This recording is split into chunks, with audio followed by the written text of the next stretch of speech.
Anti-LGBT პროცესებს, რომელიც დასავლურ ქვეყნებში სულ უფრო და უფრო ძლიერდება, გამონაკლისებიც ახლავს თან. თუმცა რაღა გამონაკლისი სრულად საპირისპირო ქმედებები. მაგალითისთვის ყველამ შესანიშნავად ვნახეთ, რა დაემართათ იმ კორპორატიულ გიგანტებს, რომლებმაც თავიანთი ბრენდების ლოგოტიპებით სისარტყელას დროშების ფერებში შეფუთეს. როგორ დაერცა ამის გამო Toyota-ს, Ford-ის, Harley-Davidson-ის და ბოლოს Boeing-ის გაყიდვები. ვნახეთ რა დაემართათ Bud Light-ს, Nike-ს და Adidas-ს, როცა თავიანთი პროდუქციის რეკლამირება ტრანსგენდერებს მიანდეს.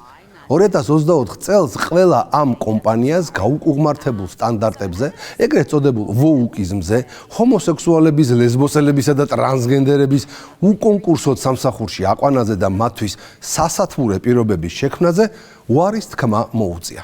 იმიტომ რომ მათ ძირითად კლიენტურას, საზოგადოების ჯამთელ უმრავლესობას ყელში ამოუვიდა ეს გარყვნილი შიზოფრენია და უარი განაცხადა სისარტყელას ფერებში აჭრელებული მანქანების შეძენაზე.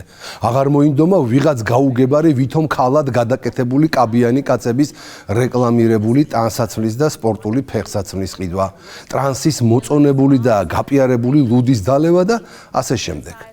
მოკლედ ჯამთელმა ადამიანებმა ფინანსური თვალსაზრისით ისეთი გაულაწუნეს ამ ვითომ პროგრეს აყორილ ბრენდებს, რომ გაკოტრების შიშით ყველა მათგანს მაშინვე საღი აზროვნების უნარი დაუბრუნდა. თუმცა როგორც აღნიშნეთ, არსებობენ გამონაკლისებიც, რომლებმაც როგორც ჩანს მოდის ახალ ტენდენციებს ალღოჯერ ვერ აუყეს. ასეთი არაადეკვატურობა ყველაზე მეტად იმ კომპანიებისგან უყვირს ყველას, რომლებიც წლების განმავლობაში LGBT გარყვნილების წინააღმდეგ ბრძოლის სიმბოლოები იყვნენ.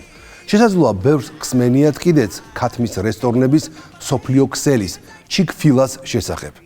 სიტყვები მსოფლიო ქსელი შესაძლოა მთლად ზუსტად ვერ აღწერდეს მის მასშტაბურობას. ამიტომ გეტყვით, რომ ესაა ქათმის პროდუქციის მწარმოებელი კომპანია, რომლის ღირებულება 20 მილიარდი ამერიკული დოლარია. არ მოგესმათ, 20 მილიარდი დოლარი. და ეს კომპანია მუდამ იყო ანტი-LGBT კამპანიის ფლაგმანი.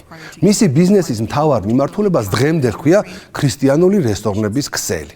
ის მუდმივად აფინანსებდა მემარჯვენე კონსერვატიულ ორგანიზაციებს. Truett Kate-იმ Chick-fil-ას დამფუძნებელმა და დღევანდელი თავმჯდომარის მამამ ასეულობით მილიონი დოლარი შესწირა ისეთ ანტიგეი ჯგუფებს, როგორიც არის ქორწინებისა და ოჯახის ფონდი, ჯორჯიის ოჯახური საბჭო, ყოფილი გეების სამკურნალო თერაპიის ჯგუფი და ასე შემდეგ. 7 წლის წინ კომპანიამ 2 მილიონი დოლარი ჩაურიცხა ქრისტიან სპორტსმენთა ორგანიზაციას, რომელიც ეწინააღმდეგება ერთნაირ სქესიანთა ქორწინებებს და ტრანსგენდერების მონაწილეობას ქალთა სპორტულ სახეობებში. ეს ჩამონათვალი უსასრულოა.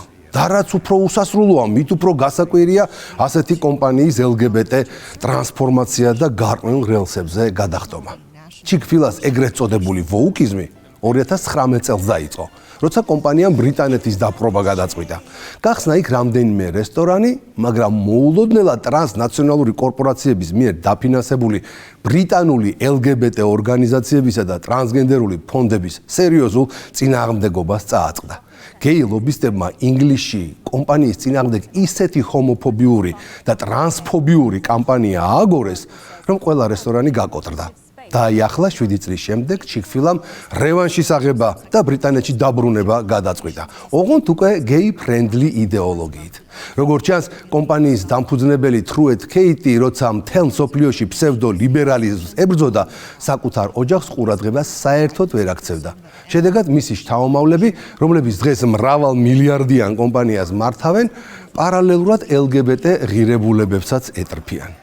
ბრიტანეთში დასამკვიდრებლად ისინი 100 მილიონი დოლარის დახარჯვას გეგმავენ. ამ ფულით 2025 წელს ლონდონში, ლივერპულში, ლიდსში და ბელფასტში, ოთხად ქრისტიანული დღეს კი გეი-ფრენდლი რესტორნების გახსნაა დაგეგმილი. შეუძლიათ თუ არა დასავლურ კომპანიებს საკუთარ პრინციპებზე ფულის სანაცვლოდ უარის თქმა. ნამდვილად შეუძლიათ და ამის კარგი მაგალითი ამერიკული ქათმის პროდუქციის მწარმოებელი კომპანია Chick-fil-A-ია. კომპანიას ხანგრძლივი ისტორია აქვს LGBT საწინააღმდეგო ორგანიზაციების მხარდაჭერაში. მისი დამფუძნებელი მხარს უჭერდა ორგანიზაციებს, როგორიცაა Marriage and Family Foundation და Exodus International, რომელიც ex-გეების თერაპიებს ატარებდა. 2017 წელს Chick-fil-A-მ $1,800,000 გადარიცხა ისეთ ორგანიზაციებში, როგორიცაა Fellowship of Christian Athletes და Salvation Army. რომლებიც ანტი-LGBT ქმედებებით გამოირჩევიან. ამავდროულად კონსერვატორები Chick-fil-A-ს LGBT წინააღმდეგ ბრძოლის სიმბოლოდ აღიქვავდნენ. მაგრამ LGBT ლობის მათი ქმედება, რა თქმა უნდა, უყურადღებოდ არ დაუტოვებია. შედეგად ჯერ კიდევ 2012 წელს The Huffington Post-მა გამოაქვეყნა სტატია, რომელიც ეხებოდა შიშს, რომელსაც LGBT თანამშრომლები Chick-fil-A-ში მუშაობის დროს განიცდიდნენ. მაგალითად მოიყვანეს ვინმე კელი, 23 წლის ლესბოსელი ქალი ჯორჯიიდან, რომელიც სთხოვდა პრესას, მისი გვარი არ გამოექვეყნებინათ, რათა მისი სექსუალური ორიენტაცია არ გამჟღავნებულიყო. კელი მუშაობდა Chick-fil-A-ის ორ სხვადასხვა ლოკაციაზე. მისი თქმით, პირველ ლოკაციაზე შესანიშნავი სამუშაო გარემო იყო, სადაც მისი აზრით ჰომოფობიური ან დისკრიმინაციული კომენტარები არ ისმოდა. თუმცა მეორე ლოკაციაზე ატლანტაში ვითარება განსხვავებული იყო. როგორც კელი ამბობს, მთლიანობაში ჰომოფობია საკმაოდ ხშირი იყო. ხშირად ხუმრობდნენ ჰომოფობიურად, ხოლო როგორც კელი ყვება, ის გრძნობდა, რომ თუ მის კოლეგებს გაუმხელდა, რომ ლესბოსელია, სამსახურიდან დაითხოვდნენ. იმავე 2012 წელს Chick-fil-A-ის ყოფილი აღმასრულებელი დირექტორი დენ კათი, რომელიც კომპანიის დამფუძნებლის ვაჟია, გამოცემაზე Baptist Press-თან საუბარში ოჯახის ბიბლიურ განმარტებას მხარს უჭერდა, რასაც ბევრი აღიქვამდა როგორც მისი ერთნაირ სქესიანი ქორწინების საწინააღმდეგო პოზიციის ღიად დემონსტრირებას. მიუხედავად იმისა, რომ ეს განცხადებები მწვავე კრიტიკის საგანი გახდა, Chick-fil-A-მ გააგრძელა ისეთი ორგანიზაციების მხარდაჭერა, როგორიცაა Marriage and Family Foundation, Exodus International. 2017 წელს კომპანიამ Fellowship of Christian Athletesთვის $1,450,000 გადარიცხა. პერიოდული თავდასხმების მიუხედავად კომპანია ჩვეულებრივად აგრძელებდა LGBT უღმართობის წინააღმდეგ ბრძოლას. მანამ, სანამ ერთხელაც დიდი ბრიტანეთის ბაზარზე შესვლა არ გადაწყვიტა. სწორედ აქედან იწყება არჩევანი ფულსა და ღირებულებებს შორის და როგორც აღმოჩნდა, Chick-fil-A-მ ფული ამჯობინა. ყველაფერი 2019 წელს დაიწყო, მაშინ ქათმის რესტორნების ქსელი დიდი მედებს ამყარებდა თავისი სენდვიჩების იმპერიის გაძლიერებაზე დიდ ბრიტანეთში, თუმცა რამდენიმე თვეში მათ იქაურობის დატოვება მოუწიათ. პირველი ორი ლოკაცია, მათ შორის რედინგში, ლონდონის დასავლეთით, LGBT აქტივისტების პროტესტმა შეარყია. აქტივისტების მოწოდება, რომ კომპანიამ გადახედოს თავის პოზიციას LGBT ორგანიზაციების საწინააღმდეგო მხარდაჭერაზე, დიდი გამოხმაურება ჰპოვა. მეორე ლოკაცია, რომელიც გაიხსნა შოტლანდიის მაღალმთიანეთში ერთ-ერთ სასტუმროში, ასევე მალევე დაიხურა. მიზეზი აქაც იგივე იყო, კომპანიას ანტი-LGBT კამპანიის წარმოებაში ედავებოდნენ. შედეგად ქათმის მაგნატებმა LGBT ლობის და მათი მფარველების მიერ წარმოებულ ზეწოლას ვერ გაუძლეს და იმავე 2019 წელს Chick-fil-A-მ თავისი ქველმოქმედების ფონდის ფოკუსი შეცვალა და გამოაცხადა, რომ ორგანიზაციებს, რომლებიც ანტი-LGBT პოზიციებით გამოირჩევიან, აღარ დააფინანსებდა და ორიენტირებული იქნებოდა მხოლოდ განათლებაზე, უსახლკაროებისა და შიმშილის დაძლევაზე მომუშავე ორგანიზაციების დახმარებაზე. არკანზასის ყოფილმა გუბერნატორმა მაიკ ჰაკაბიმ კომპანია ანტიქრისტიანული ჯგუფების მიმართ დათმობაში დაადანაშაულა. სენატორმა ტედ კრუზმა კი განაცხადა, რომ ქსელმა დაკარგა თავისი გზა.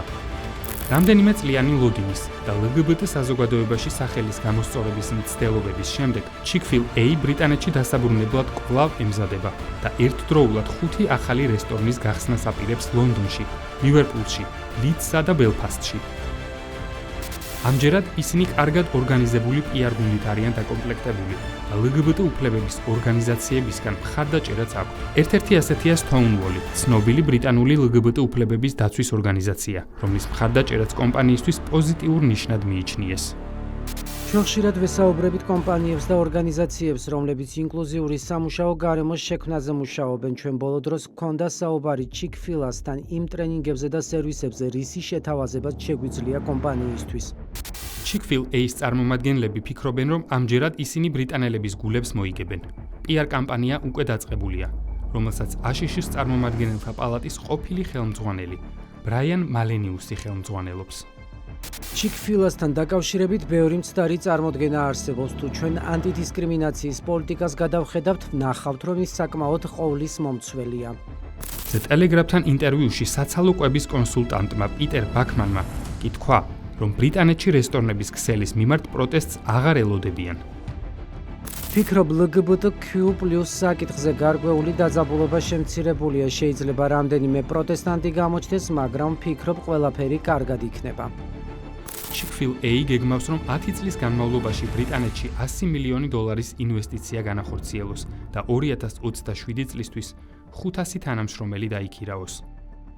რამდენად მართებულია ბრიტანეთის ბაზრის ათვისების სანაცვლოდ პრინციპებზე უარის თქმა ამას დრო აჩვენებს. როგორც ჩანს, კომპანიას იმედი აქვს, რომ ამერიკელი ჯანსაღად მოაზროვნე საზოგადოება მათ ამ ნაბიჯს უბრალოდ გაატარებს. თუმცა თუ გადავხედავთ ბოლო დროს განვითარებულ მოვლენებს, Chick-fil-A-ის დიდი ალბათობით ეს იმედები გაუცრუდება. მაშინ, როდესაც ამერიკაში ტრამპის ადმინისტრაცია მოვიდა, რომელიც ღიად უპირისპირდება გაუკუღმართებულ აზროვნებას, საზოგადოებაც, რომელიც უკვე გადაიღალა ამერიკაში გამალებული LGBT პროპაგანდით, წესით ურეაქციოდ ამას არ დატოვებს. აქვე რომ გადავხედოთ ახლო წარსულს, მაგალითად Toyota-მ უარი განაცხადა ამერიკაში LGBT პრაიდების სპონსორობაზე, რომელსაც არაერთი წლის განმავლობაში აფინანსებდა. მიზეზი ჯანსაღი საზოგადოების პროტესტი იყო. შედეგად Toyota-ს გაყიდვებმა იკლო და კომპანიამაც ფსონი ახალ სტრატეგიაზე, ჯანსაღ საზოგადოებაზე დადო. იგივე ბედი გაიზიარა მსოფლიოში ცნობილმა მოტოკომპანია Harley Davidsonმაც, სადაც LGBT პირებს სამუშაოდ ისე იყვანდნენ, არც კომპეტენციას უმოწმებდნენ და არც ცოდნას. მთავარი იყო LGBT პირი ყოფილიყავი, მაგრამ მათაც მოუწიათ LGBT დღის წესრიგის შეცვლა. იგივე გზას დაადგნენ Nike და Adidas-ი, როდესაც თავიანთი პროდუქციის რეკლამირება ტრანსგენდერებს დააწყებინეს. ხალხმა აღარ ისურვა კაბიანი კაცების რეკლამირებული ტანის სამოსის თუ ფეხსაცმლის ყიდვა. შედეგად მათ დათმობაზე წასვლა მოუწიათ. წესით და რიგით ეს მაგალითები Chick-fil-A-ისთვის გასათვალისწინებელი უნდა ყოფილიყო. მაგრამ მათ საპირისპიროდ წასვლა გადაწყვიტეს და კომპანიის პრეს-რელიზის მიხედვით, დიდ ბრიტანეთში მათი პირველი რესტორანი 2025 წლის დასაწყისში გაიხსნება, ხოლო მომდევნო 2 წლის განმავლობაში კიდევ 4 ლოკაცია დაემატება. ჩვენ დასაწყისიდანვე ვცდილობთ პოზიტიური გავლენა მოვახდინოთ იმ ადგილებზე, სადაც ვმუშაობთ და ეს იგივე იქნება ჩვენი ბრიტანული ლოკაციებისთვისაც. განაცხადა ჯოანა საიმონსმა კომპანიის ბრიტანეთის ოპერაციების ხელმძღვანელმა. კომპანია 2026 წლისთვის რესტორნების აზიაში გახსნასაც გეგმავს. Chick-fil-A-ის პრესსამსახური აცხადებს, რომ მათ რესტორნებში კარი ყველასთვის ღიაა, მიუხედავად სექსუალური ორიენტაციისა თუ გენდერული იდენტობისა. ესეც სახეცვლილი დასავლური კომპანია, რომელმაც უარი თქვა საკუთარ პრინციპებზე და მას ფული ამჯობინა. რესტორნის ტრადიციული ღირებულებებისადმი ერთგულება დასრულებულია. ყოველ შემთხვევაში ჯერჯერობით. მოუწევთ თუ არა მათ ისევ ჯანსაღ ორბიტაზე დაბრუნება, ეს უახლოეს მომავალში გამოჩნდება. თუმცა უკვე ყველასთვის ნათელი იქნება, რომ ამ გადაწყვეტილებასაც კომპანია მხოლოდ და მხოლოდ ფულის გულისთვის მიიღებს. როგორც ხედავთ, მთელი კონსერვატიული ამერიკა აღშფოთებულია მათი საყვარელი ბრენდის ფსევდოლიბერალური ტრანსფორმაციით. მემარჯვენე პოლიტიკოსები და რიგითი ამერიკელები ამ ქმედებას ღალატს უწოდებენ, იდეების, ღირებულებისა და პრინციპების ღალატს. ეს არცაა გასაკვირი, ბოლოს და ბოლოს Chick-fil-A 10 წლეულების განმავლობაში LGBT გარყვნილებასთან ბრძოლის ნამდვილი სიმბოლო იყო. კვირაში 4 ჯერ ყოველ საღამოს 10 საათზე ყურადღებით დააკვირდით ლიბერალიზმის ანატომიას. მე ბიზნესმენი არ გახლავართ, მაგრამ გამიგია, რომ ბიზნესში არსებობს ძალიან მკაცრი და დაუნდობელი კანონები. მაგალითად, რაც უფრო მაღლა ხარ აღზევებული, მით უფრო მტკივნეულია ძირს დაცემაც. ამერიკაში უკვე იმუქრებია, რომ Chick-fil-A აუცილებლად გადაიხდის საფასურს ჯანმრთელი საზოგადოების ღალატის და გარყვნილი LGBT თემის ერთგულების გამო. თრუეთ კეიტის შთამომავლებმა კი იმედია, მამისგან კაცობა თუ ვერა ფულის თვლა მაინც ისწავლეს. ხომ უნდა შეადარონ, რა უფრო წაადგება კომპანიას ბრიტანეთში შეძენილი 1000-ობით გეი კლიენტი თუ ამერიკაში დაკარგული მილიონობით ტრადიციული მომხმარებელი. დროებით.